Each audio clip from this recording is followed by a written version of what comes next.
का हमारा विषय है विज्ञान, क्योंकि विज्ञान का विषय आजकल कंपटीशन एग्ज़ाम के अंदर बहुत ही महत्वपूर्ण माना जाता है।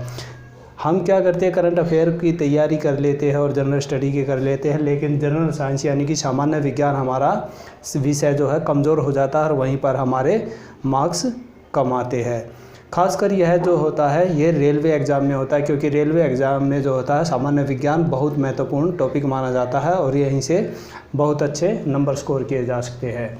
तो हमारे ये बहुत इम्पोर्टेंट कुछ पर्सन हैं, देखिए और चलो करते हैं तैयारी, पढ़ते हैं। तो आज का हमारा पहला पर्सन है, एनीलिडा ग्रुप में कौन कौन से जंतु आते हैं। तो एनीलिडा ग्रुप के अंदर कौन कौन से जंतु आते हैं, ये आते हैं जोंक और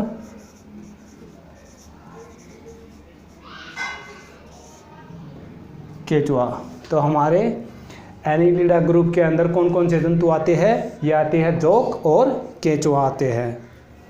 अगला हमारा प्रश्न है, आर्थ्रोपोडा ग्रुप में कौन कौन से जंतु आते हैं। तो आर्थ्रोपोडा ग्रुप के अंदर कौन कौन से जंतु आते हैं, ये आते हैं मच्छर और कौन सा आता है,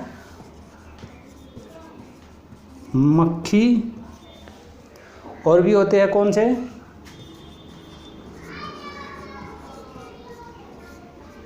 खटमल आता है, और कौन सा आता है,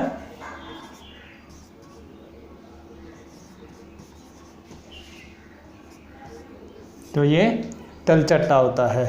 तो हमारे आर्थ्रोपोडा ग्रुप के अंदर कौन कौन से जंतु आते हैं, ये आते हैं मच्छर, मक्खी, खटमल और तलचट्टा। उसी प्रकार है मोलस्का ग्रुप में कौन कौन से जंतु आते हैं। तो मोलस्का ग्रुप के अंदर कौन कौन से जंतु आते हैं, ये आते हैं घोंगा, और कौन सा आता है मोलस्का ग्रुप में, सीपी। तो हमारे मोलस्का ग्रुप के अंदर दो जंतु कौन कौन से जंतु है, घोंगा और सीपी है।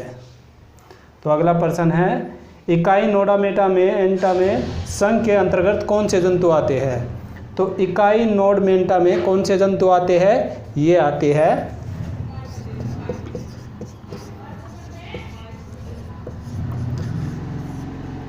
तारा मछली होती है। और इकाई नोडमेंटा में कौन सा जंतु आता है, ये आती है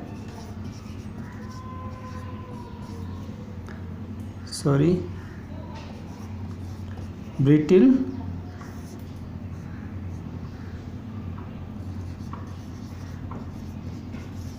मछली।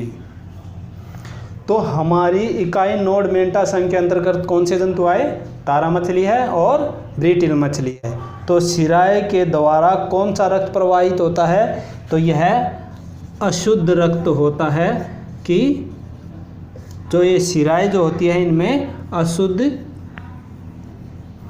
रक्त प्रवाहित होता है। तो शिराए के द्वारा कौन सा रक्त प्रवाहित होता है, ये अशुद्ध रक्त प्रवाहित होता है।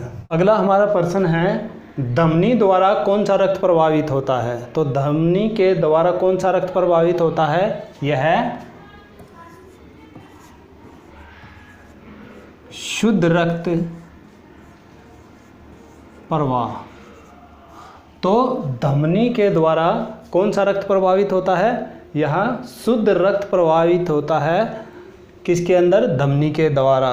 धमनी के अंदर शुद्ध रक्त प्रवाहित होता है और शिराओं के अंतर्गत कौन सा रक्त प्रवाहित होता है, अशुद्ध रक्त होता है, और धमनी के शुद्ध रक्त होता है। जल, कौन सा विटामिन जल में घुलनशील होता है। तो कौन सा होता है, ये विटामिन बी व विटामिन सी जो होता है ये जल में घुलनशील होता है। तो फैट, वसा में घुलनशील कौन सा होता है, वसा में होता है इनको छोड़कर, यानी कि ए, डी, ई और के। यानी कि जल में घुलनशील अगर बी और सी है तो बाकी वसा में घुलनशील है ए, डी, ई, के। तो बी, सी जल में घुलनशील है। अगला हमारा प्रश्न है, सोडियम का क्या कार्य है। तो सोडियम का क्या कार्य होता है,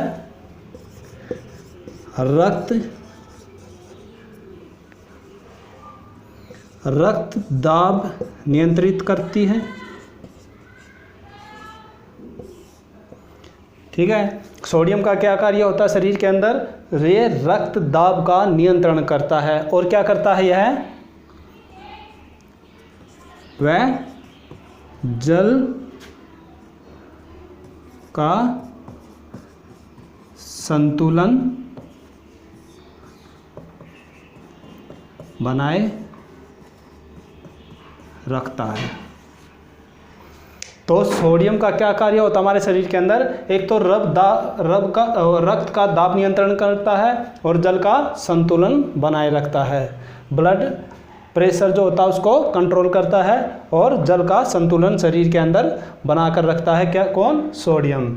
और पोटेशियम, अगला प्रश्न है, देखिए पोटेशियम का क्या कार्य होता है हमारे शरीर के अंदर? पोटेशियम क्या कार्य करता है? तो यह क्या करता है? हृदय की जो धड़कन जो होती है, हृदय की धड़कन जो होती है उसको नियंत्रित करता है। और क्या करता है? जो हमारे शरीर की जो नाड़ी संस्थान जो है, हमारे शरीर के अंदर जो नाड़ी संस्थान जो है उसका नियंत्रण करता है। नाड़ी संस्थान का नियंत्रण करता है।